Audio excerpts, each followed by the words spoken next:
Graças e paz, meus irmãos. Boa noite.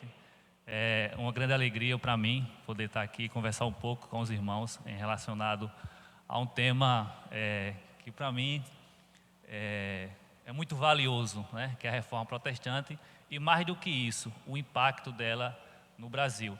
E dentre estes impactos, já de início eu quero destacar o relacionado à Igreja Presbiteriana, em especial em Alagoas. Há 148 anos, era realizado em Maceió o culto presbiteriano pela primeira vez. Então, se por um lado eu tenho uma grande alegria em poder estar aqui com os irmãos, por outra também eu trago um grande peso de uma responsabilidade de poder transmitir um pouco do que aconteceu ou o que Deus fez ao longo desta história da igreja pós-reforma protestante. E para além disso, eu quero acrescentar também ou afirmar, assim como eu afirmei sobre os 148 anos do primeiro culto presbiteriano em Alagoas, de forma muito tranquila, eu quero afirmar para os irmãos que há quase 400 anos foi realizado o primeiro culto reformado em Alagoas. Tá? E assim, o meu objetivo é a gente sair de Alagoas, nós vamos partir de Alagoas, vamos fazer um sobrevoo muito rápido na reforma, depois vir para o Brasil e abordar dois momentos específicos de experiências reformadas no Brasil, mas com ênfase naquela que ocorreu no Nordeste brasileiro, e aí, se der tempo, a gente vai terminar em Alagoas, ou quem sabe, no Ceará. E aí tem um videozinho aí, né? Eu acho que vocês conhecem essa praia. Alguém aqui não conhece essa praia? Alguém aqui não conhece essa praia? Que praia é essa? É a Praia do Francês. Praia do Francês, localizada na cidade de Marechal Deodoro, não na cidade de Maceió. Né? Atente, Praia do Francês. Né? O nome dos lugares tem muito a dizer sobre estes lugares. Tá? Então a gente vai partir nessa nossa viagem no tempo, mas não muito no espaço, porque esse espaço a gente sai de Alagoas, mas retorna para Alagoas. Né? Praia do Francês, o termo se remete, portanto, a franceses que chegavam ao Brasil. E esta chegada de franceses ao Brasil está inserida em um contexto a qual a Reforma Protestante também está inserida. Né? Então essa nossa viagem no tempo, eu queria que nós partíssemos da Praia do Francês, que eu acredito que está bastante familiarizada por todos nós. Em especial, o irmão Gerson, né, Gerson? Então, nós vamos nos distanciar temporalmente um pouco, vamos retornar lá ao final do século XV, início do século XVI, pegando um pouco da Reforma.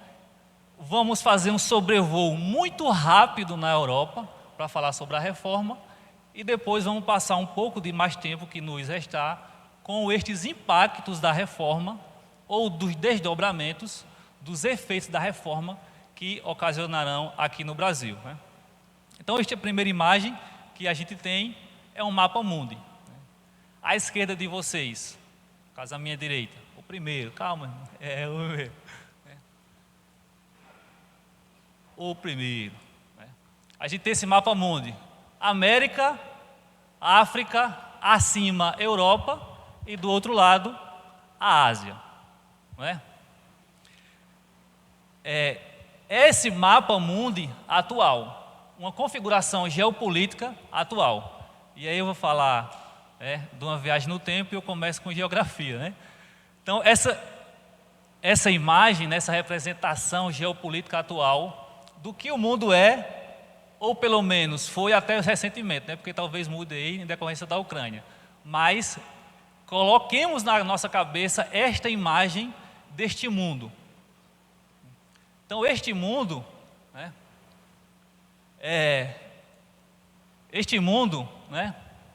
A gente agora tem condição de visualizar ele na atualidade, mesmo estando em branco. Né? À esquerda de vocês continua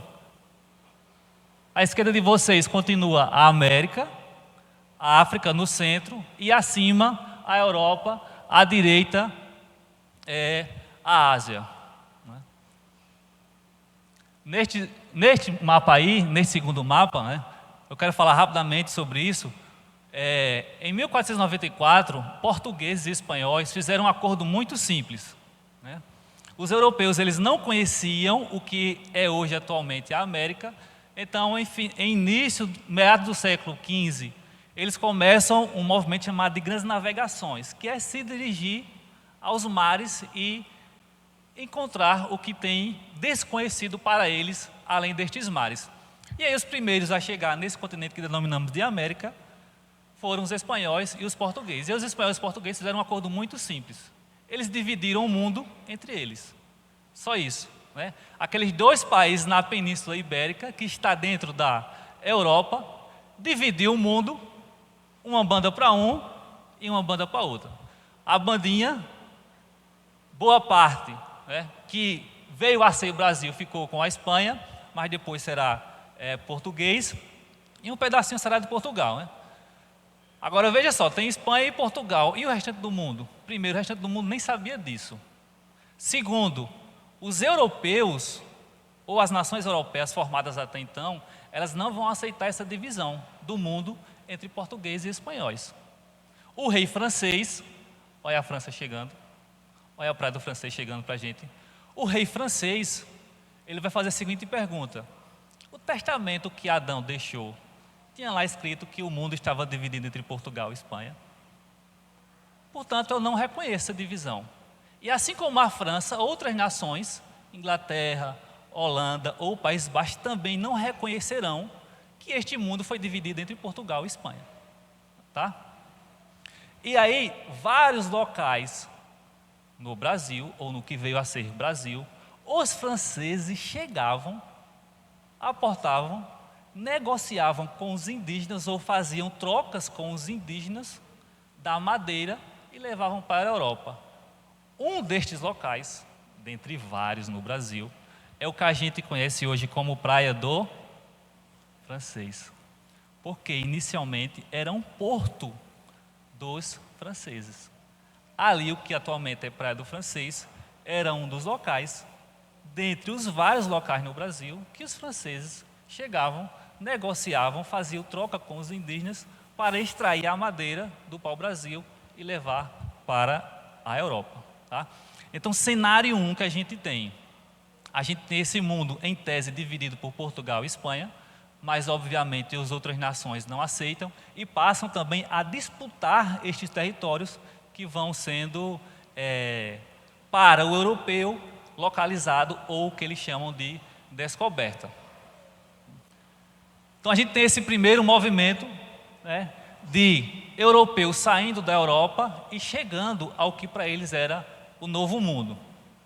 E aí no início do século XVI, mais especificamente em 1517, né, tem um monge agostiniano chamado Martinho Lutero, que afixou as suas 95 teses, né, e convidou para o debate acerca da dinâmica da igreja naquele momento. E aí desencadeou um movimento que veio a se denominar Reforma Protestante.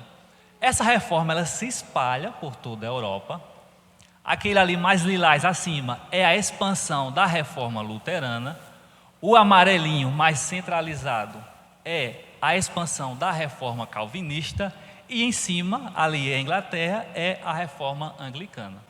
1517, Reforma Luterana, 1534, Reforma Anglicana na Inglaterra, 1536, a reforma já ocorria em Genebra desde a década de 20, mas aí ela toma outras proporções a partir de Calvino em 1536. Tá? Então tem essas duas configurações, o mundo sendo encontrado pelos europeus que eles desconheciam e um movimento religioso ocorrendo na Europa. Lembrando que a religião é um elemento central da configuração social daquele momento. Tá? Então, a partir do momento que a gente altera a percepção religiosa, a gente altera toda a dinâmica conforme a sociedade se organiza. Então, de início, a gente tem estes dois panoramas, né? Os europeus saindo para este novo mundo e a reforma que torna-se protestante ocorrendo na Europa. E aí a gente vem para o terceiro movimento, né? Que é o protestantismo no Brasil. O protestantismo do Brasil ele é dividido entre protestantismo de invasão, protestantismo de imigração, protestantismo de missão, pentecostalismo, neopentecostalismo e há quem diga ainda neopentecostalismo, e aí se discute. Mas eu não vou ficar nessas discussões, eu vou pegar só o primeiro, que é o protestantismo de invasão. Provavelmente também não dará tempo, mas para a gente trazer algumas questões relacionadas ao termo protestantismo de invasão. Tá? Então a gente tem essa divisão da história do protestantismo no Brasil dessa forma. O protestantismo de invasão ele é caracterizado pelos protestantes que vieram ao Brasil na história do Brasil chamada de período colonial, período em que os portugueses estão colonizando o Brasil. Então este protestantismo de invasão seria a vinda dos protestantes para o Brasil no momento em que os portugueses estão colonizando o Brasil. O protestantismo de imigração começa a partir de 1810, com a abertura dos portos, a vinda da família real para o Brasil. E o protestantismo de missão é aquele que insere as missões modernas, os presbiterianos, os batistas, os metodistas. Tá? E nesse protestantismo de invasão, ele é dividido basicamente na formação de duas comunidades. A França, Antártica, olha aí de novo os franceses. Aquela reforma de João Calvino é uma reforma que se insere na reforma protestante na França. E aí essa primeira experiência protestante no Brasil é a França Antártica. A França Antártica é o momento em que os franceses tentam efetivamente estabelecer uma colônia no Brasil. Então eles estavam em vários pontos, chegava, fazia trocas com os indígenas e levava a mercadoria, no caso o pau-brasil, para a Europa, mas não se estabelecia. A França Antártica é a primeira tentativa deles se estabelecerem, né? Essa é a primeira tentativa, e nesta tentativa dos franceses estabeleceram uma comunidade fixa, portanto, uma colonização. Você tem o envio de pastores e de protestantes para aquela comunidade de franceses formada a partir de 1555 na Baía de Guanabara, no Rio de Janeiro. Essa é, portanto, a primeira tentativa de formação de uma comunidade estritamente que está relacionada ao protestantismo no Brasil. Tá? E aí algumas características que são muito rememoradas na história do protestantismo no Brasil, né? Por ser a primeira experiência, né? Por aqueles que trouxeram esta experiência foram enviados por João Calvino, por eles terem produzido a primeira confissão de fé da América, por eles terem realizado o primeiro culto reformado na América, por eles, não só no Brasil, mas também na América, por eles terem realizado a cerimônia da primeira ceia de culto reformado na América. Então ela é muito rememorada, mas eu não vou ficar na França Antártica, eu quero avançar para outro momento. Tá? Então a gente teve essa primeira experiência, a França Antártica, mas eu quero que a gente avance para um momento que teve muito mais ação protestante no Brasil, que foi a chamada ou chamado domínio holandês no Brasil. Os holandeses dominaram o Nordeste brasileiro do Rio São Francisco, um pouco Sergipe, até o Maranhão. Tá?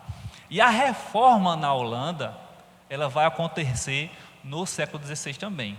A igreja na Holanda é reformada a partir de 1570, com Guilherme da Casa de Orange, Guilherme I. Ele vai ser aquele que vai conduzir a reforma na igreja na Holanda. E aí no século XVII, os holandeses vêm para o Brasil e vão estabelecer uma comunidade, ou estabelecer uma colonização. Esse período que os holandeses se estabeleceram no Brasil é chamado de domínio holandês, se estendeu de 1630 a 1654. Tá? E aí é uma representação aproximada do que teria sido o domínio holandês no Nordeste brasileiro. Tá?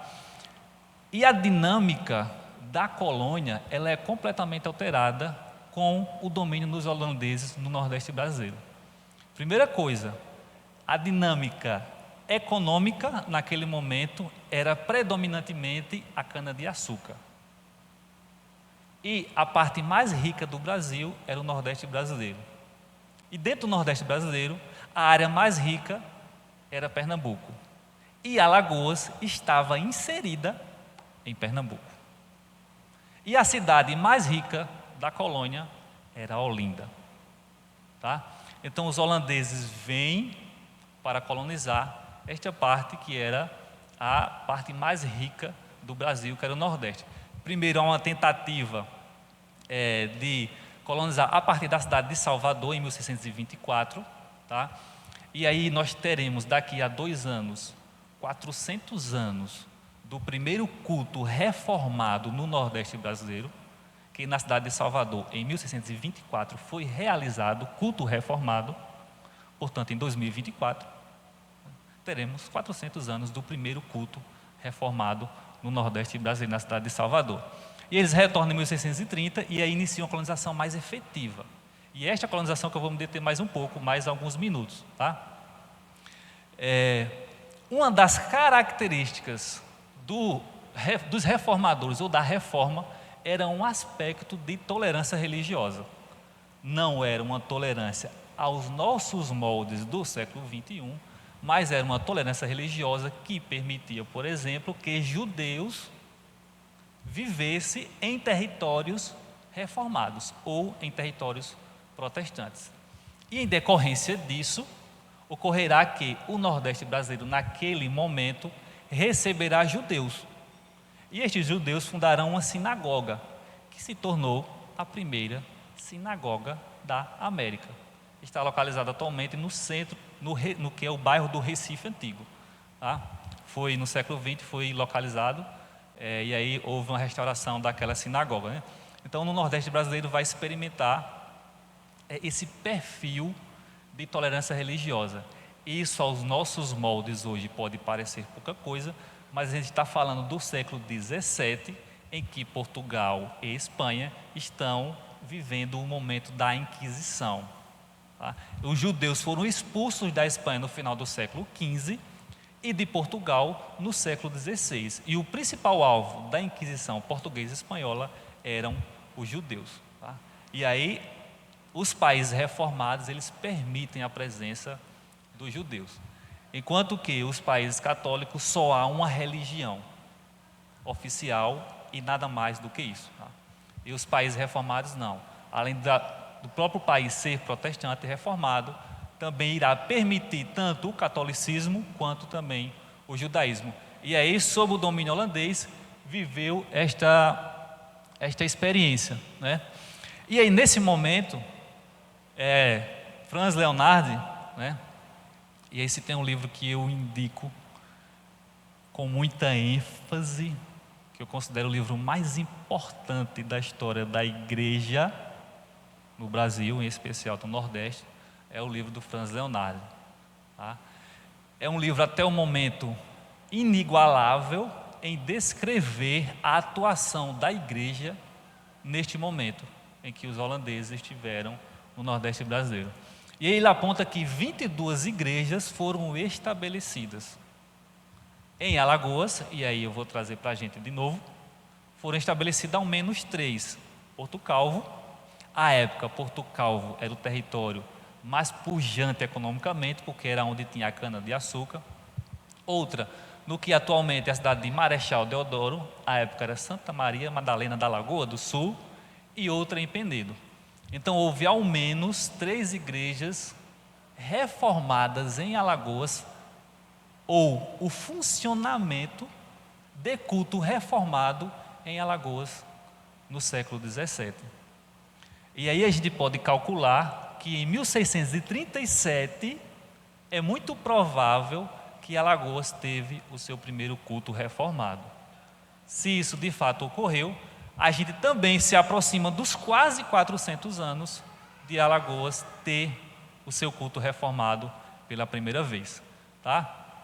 Então, dentro desse tempo em que os holandeses estiveram no Brasil, não só 22 igrejas foram estabelecidas, e dentre elas 3 em Alagoas, mas também muitos pastores foram enviados. E alguns desses faleceram aqui no Brasil.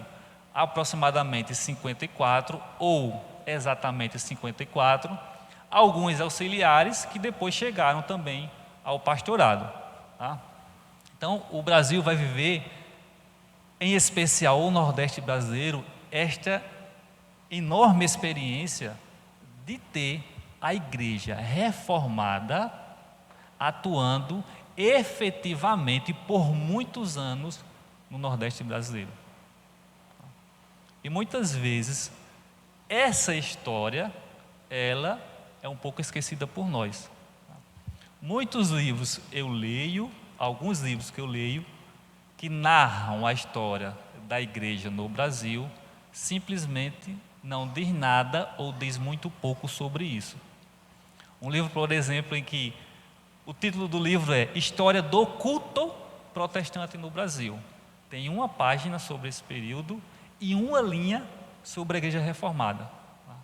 Uma igreja que atuou efetivamente, chegou a fundar 2 presbitérios, o presbitério de Pernambuco e o presbitério da Paraíba, e esses 2 presbitérios se reuniram e fundaram um sínodo.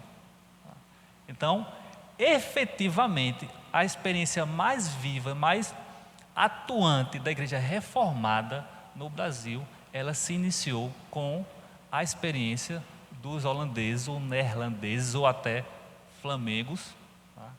Sem nenhuma relação com tios aí, mas era um termo utilizado à época para descrever as pessoas que vinham dos Países Baixos. Tá? Então poderia ser holandeses, poderia ser neerlandeses, poderia ser também flamegos, que era um termo que descrevia. Tá? Mas o trabalho mais trabalhoso tido por esta igreja e que mais deu frutos foi o trabalho com os indígenas. Tá? E aí entra o que a professora Jaqueline, atualmente ela é professora da Universidade Regional do Cariri, no Ceará, e aí porque eu falei que a gente vai sair de Alagoas, vai passar por Alagoas e talvez termine no Ceará. Tá? O Franz Leonardi já fala sobre isso, nesse livro dele, em que houve uma conversão dos indígenas ao protestantismo, ou à igreja reformada. Mas ele não trabalha o pós-saída dos holandeses do Nordeste em 1654. E aí que foi o trabalho da Jaqueline, da sua dissertação no mestrado pela Mackenzie, em que ela dá mais ênfase ou aborda como estes indígenas continuam exercendo a atividade do culto reformado aqui no Nordeste brasileiro. Tá? E esses indígenas, depois que os holandeses saíram em 1654, eles se deslocam para o interior do Nordeste brasileiro, mais especificamente no que atualmente é o Ceará. E aí o padre Antônio Vieira é enviado para converter esses índios ao catolicismo, né? E aí o padre Antônio Vieira, ele comunica, né, ao governo português essa pérola que deveria conter em todos os livros da história da igreja no Brasil. Esta é a frase que ele diz: ficou a Serra de Ibiapaba, que é o local em que esses indígenas que se converteram por meio do trabalho dos pastores da igreja reformada holandesa se deslocam em decorrência do que eles iriam viver depois que o território foi retomado pelos portugueses. Tá? Então eles sabiam do que iria acontecer com eles e vão para o interior, onde eles estariam afastados do efetivo domínio do governo português. E aí o padre Antônio Vieira, pós 1654, ele é enviado para converter os indígenas ao catolicismo. E ele faz a brilhante descrição: ficou a Serra de Ibiapaba, após a expulsão dos holandeses, verdadeiramente a Genebra de todos os sertões. O primeiro lugar no Brasil que foi associado à reforma calvinista foi o sertão nordestino. O padre Antônio Vieira chegou lá e viu tanto índio calvinista que ele comparou com Genebra. Genebra dos sertões. Tá? E aí a professora Jaqueline aponta que, olha, a primeira igreja brasileira evangélica foi essa, porque não foi formada uma igreja por estrangeiro, mas por nativos do Brasil. Tá?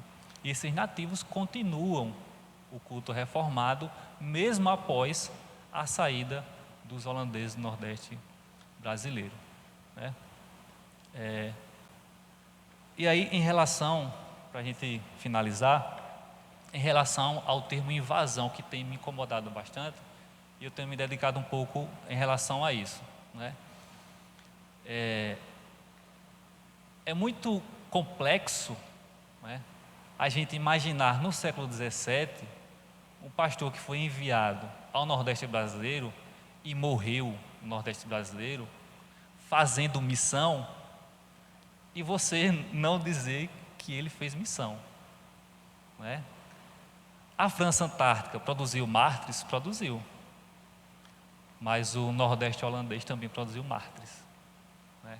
Então você tem também os primeiros pastores que vieram, que foram enviados, também foram assassinados. Tá? Dentre estes mais de 50 pastores, alguns não sobreviveram, foram assassinados, outros adoeceram e faleceram, outros retornaram para a Europa muito convalescente. Né? Então, eu tenho extrema dificuldade em dizer que o protestantismo do século XIX é de missão e o do século XVII não. Eu compreendo que a igreja reformada holandesa trabalhou efetivamente numa missão, ou várias missões, principalmente com os indígenas. E dentro daquilo que foi produzido, um dos documentos mais brilhantes produzidos ali naquele momento foi um catecismo trilingüe, holandês, português e tupi. Tá? Então, é um trabalho riquíssimo da igreja reformada holandês no século XVII. Tá? Além disso aqui, tem mais um conjunto, uma série de fontes e de elementos que eu não trouxe aqui, mas que trazem uma certa corroboração para o que ultimamente vem apontando uma nova alternativa para superar esse termo chamado protestantismo de invasão, que não contempla toda a complexidade dinâmica do que aconteceu no Brasil durante o período colonial. Tá? Se a presença católica, e aí comparando o catolicismo com o protestantismo, ela é contínua, ou seja, desde que eles chegaram em 1500, mais especialmente a partir de 1534 com a colonização, ela é uma atividade contínua. O protestantismo, ele é intermitente. Então, ele tem momentos intercalados de ações. Aqui eu só trouxe duas comunidades, ou duas experiências de formação de comunidades, e dei ênfase em uma. Mas há uma série de evidências que apontam o protestantismo ocorrendo no Brasil durante esse período. Tá? Então, aqui a gente sai de Alagoas, voa um pouquinho na Europa, voltou para o Brasil, passeou pelo Nordeste, voltou para Alagoas e terminamos no Ceará. E assim terminamos, né, essa série de exposições que na verdade não começou dia 5 de outubro. Porque a quarta-feira temática de setembro foi reforma e missões. Teve uma quarta-feira. Então a gente conta, né, se a gente pensar na reforma, nós começamos refletindo sobre a reforma e os seus impactos desde setembro, com as missões, e trabalhou-se os solas, né? Sola Scriptura, sola Gratia, sola Fide, solus Christus e soli Deo Gloria.